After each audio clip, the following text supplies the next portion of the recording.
Okay, this week is Chulkas Balak. Let's learn the Balak Maimer, a famous Maimer, Mateva Lacha Yaakov. So it's in Balak, Ayin Gimel, bottom of the first column. Mateva Lacha Yaakov. The pasuk said one of the brachas Bilam gave to the Jews was Mateva Lacha Yaakov. How good are your tents, Yaakov?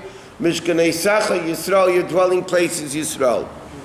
So he says in the same pasuk, he says Yaakov and Yisrael. Lahav and Maimer Azal, to understand what the Gemara says, whoever calls Avram transgresses a negative commandment. Shenamer, because the pasuk says, the pasuk says, after Hashem changed his name from Avram to Avraham, Hashem says your name should not be called Avram anymore. So the fact that Torah says your name should not be called, so it's a negative commandment. But this didn't happen to Yaakov. The one that says, if somebody calls Yaakov, Hachanami, it should also be a problem, because Hashem said your name should not be called Yaakov anymore, only Yisrael. So the Gemara answers, Shani Hosam, the Hodar Hadar Kra. So the Gemara answers, over there by Yaakov and Yisrael is different, because right after Hashem changed his name from Yaakov to Yisrael, the next pasuk calls him Yaakov. By Avram, once the name was changed from Avram to Avraham, that's all it was, only Avraham. But by Yaakov we see the Torah, even after the Torah changed his name, the Torah still calls him Yaakov. Well, the Inyan is like this. So obviously, by Avram and Avraham, there's no Avram anymore. But by Yaakov and Yisrael, there's still a level of Yaakov, there's still a level of Yisrael. It's impossible to come to the level of Yisrael. In order to come to the level of Yisrael, you must have first Yaakov. What does it mean? Yaakov, it says, why was he called Yaakov? Yosef said that, well, now I know why his name was called Yaakov. Okay, he tricked me twice. He took my firstborn and then he stole my brachas. So Yaakov comes to the word Akev, which means also not only heal but also cheating. So he says like this. So we need to understand there's Yaakov, there's Yisrael, both things keep going and so on. So he says, to understand all this, we first need to understand the famous question, why does the neshama come down into this world? To get reward in Gan Eden. The neshama before it came down was definitely in Gan Eden. So the question is like this: the neshama comes down to get reward in Gan Eden. The neshama is already in Gan Eden. Why does it have to come down to go to Gan Eden? And it was enjoying the Shechina. So what's the advantage of the neshama coming into the world? He says, there's many answers to this question. But what's the true answer to the question? We learned in Pirkei Avos.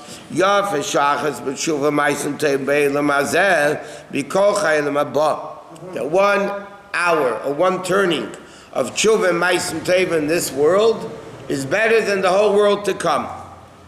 It says, where Bali tshuva stand, tzadikim gemurim and yechelim lamid. So in other words, what does the Mishnah say in Pirkei Avos? That 1 hour, one turning of tshuva and ma'asim teva in this world is better than the whole olam haba. Which means, because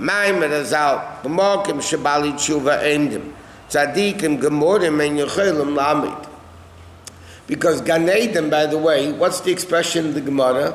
Tzadikim yeshvim, tzadikim sit and enjoy the Shechina. By this world it says tshuva ma'asim tevim, which is a level about tshuva. Like it says in many places in Chassidus, that the purpose of the neshama coming into the world, that it should become about tshuva. In Gan Eden, the neshama is a tzaddik. Now it comes into the world to become about tshuva. So he says like this.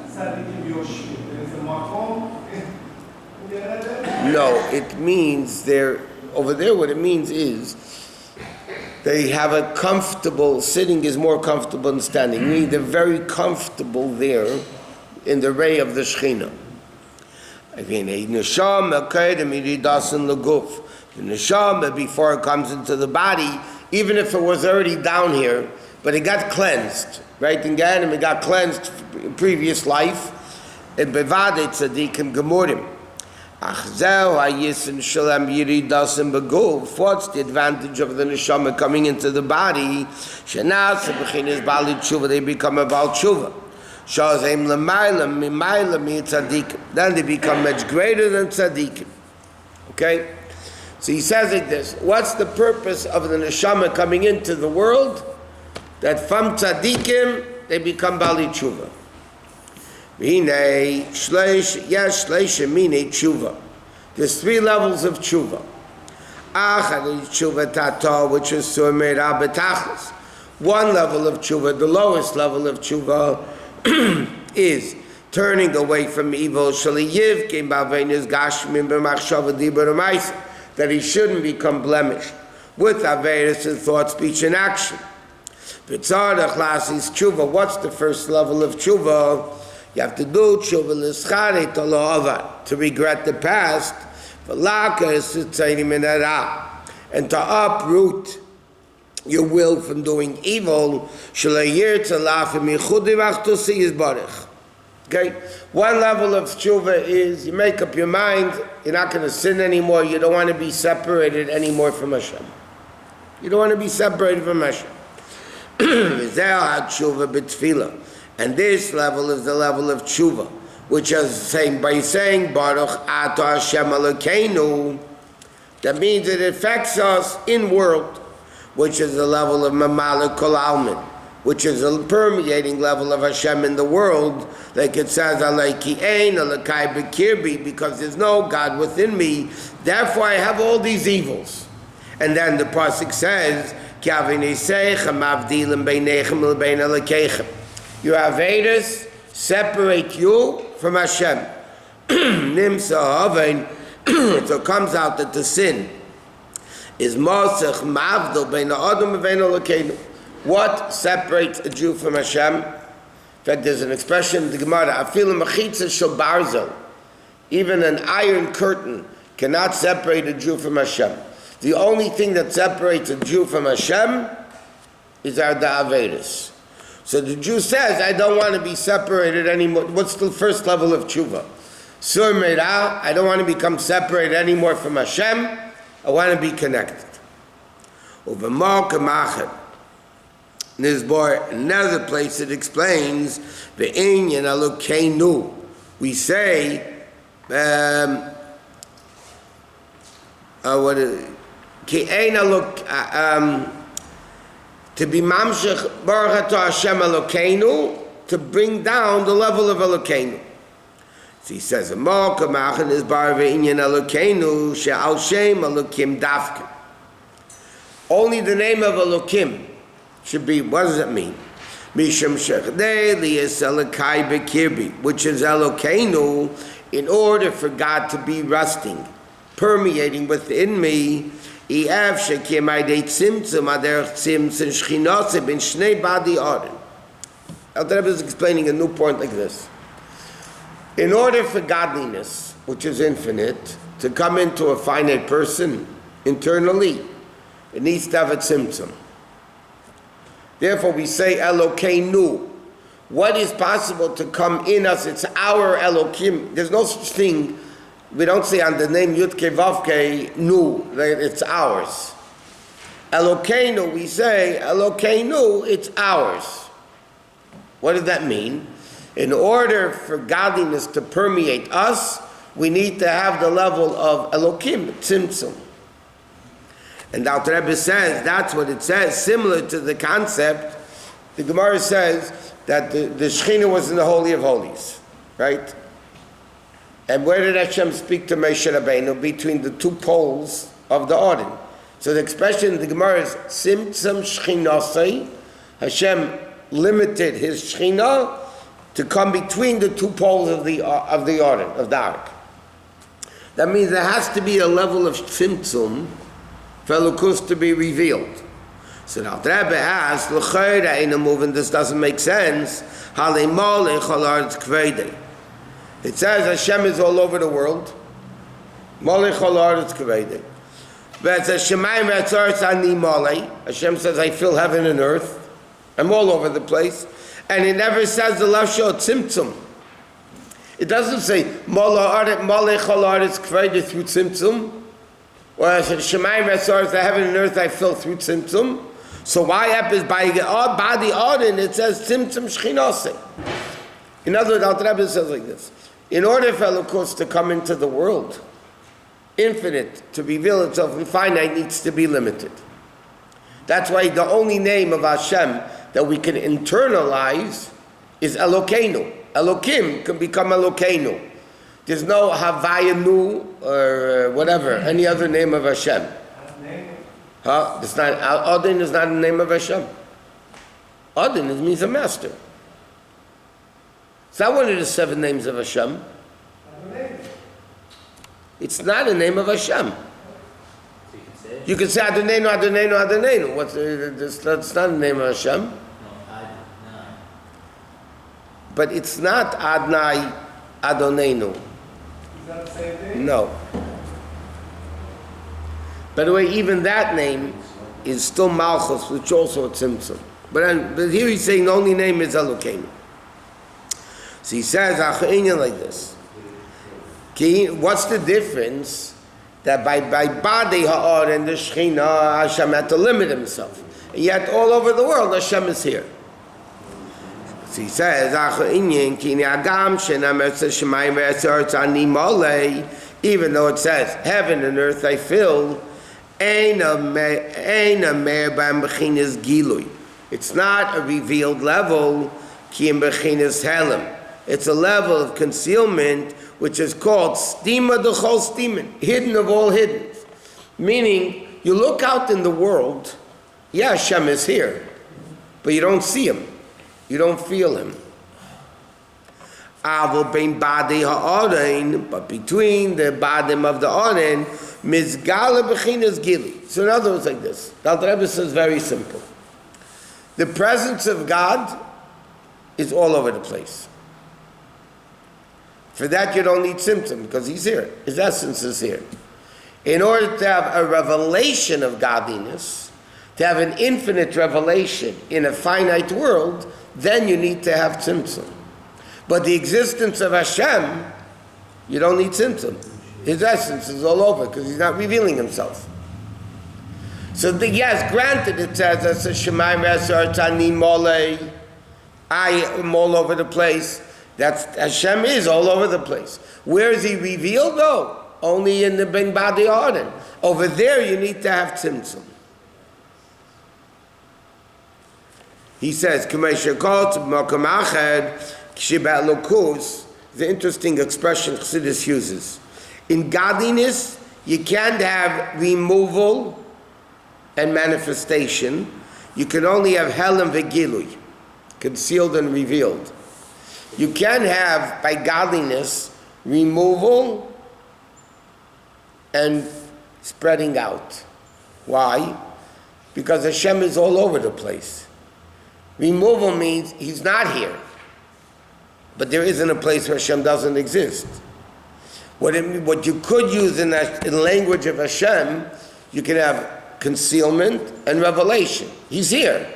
He's either revealed to us or he's not revealed to us. But you can't say Hashem doesn't exist. Istalkus means he's removed. Is this the idea of Shuto? No. No. In fact, even when it says in Chassidus, the Zayir, well, it's supposed to be in Zayir, you don't know where, but in Basi Lagani, yeah, Karskaf, Yisitra Achra, when you break, Istalik, Yikor Kuchibrichu. So Chassidus, in the Maimon of Basi Lagani, Istalkus doesn't mean leaving, removal. Istalki Kodesh means it becomes revealed more godliness that's so equal in all the worlds. So you can't say by God present and not present. Because there's no such thing as Hashem not being present. What you could say is, He's revealed or not revealed. So what caused sugar cane? Huh? Talking about in this world. Meaning something was, the phenomena must have happened. No. Yeah, Shvirsa Kalim. That's only in the Kalim of Teil broke. It's only in the revelation of Teil that the Kalim broke. So it was a revelation. It's all revelation. The essence of Hashem is before Tzimtzum, after Tzimtzum, in the middle of Tzimtzum. There's no... Again, whether I am revealed to you or not, if I stand behind a curtain, yes, and I am concealed from you, the only difference is as far as you are concerned.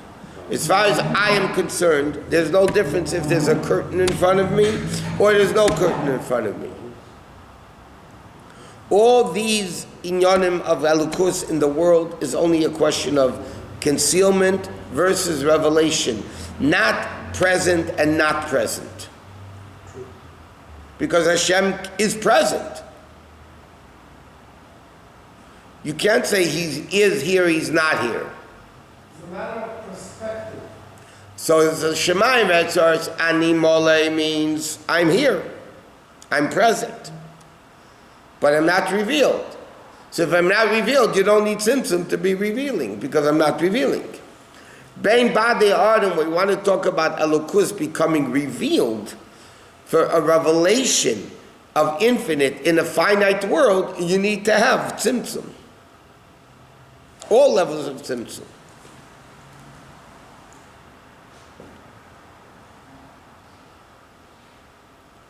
That's the same answer to what Shlomo Melech asked in Malachim when he finished the Beis HaMikdash.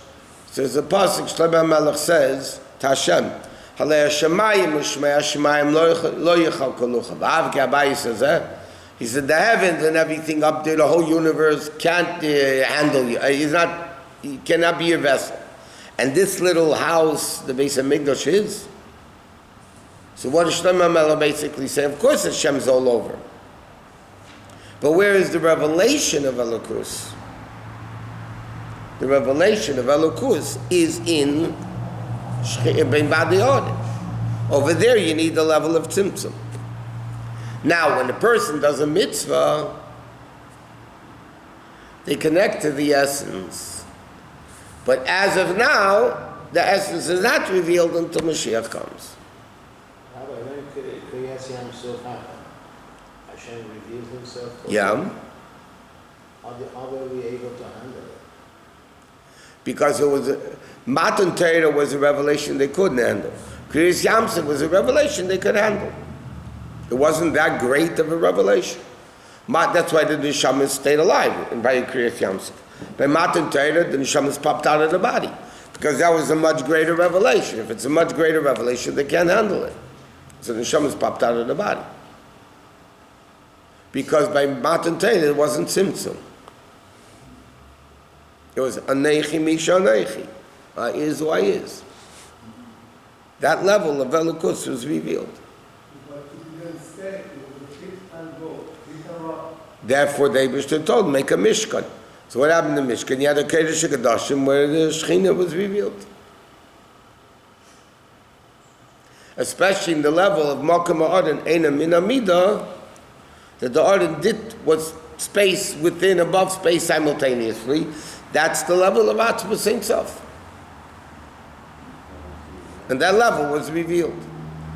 You have to make a keli to keep it down. Huh? You have to make a keli or some kind of mitzvah or something to keep it down here. Yeah, Hashem needs food.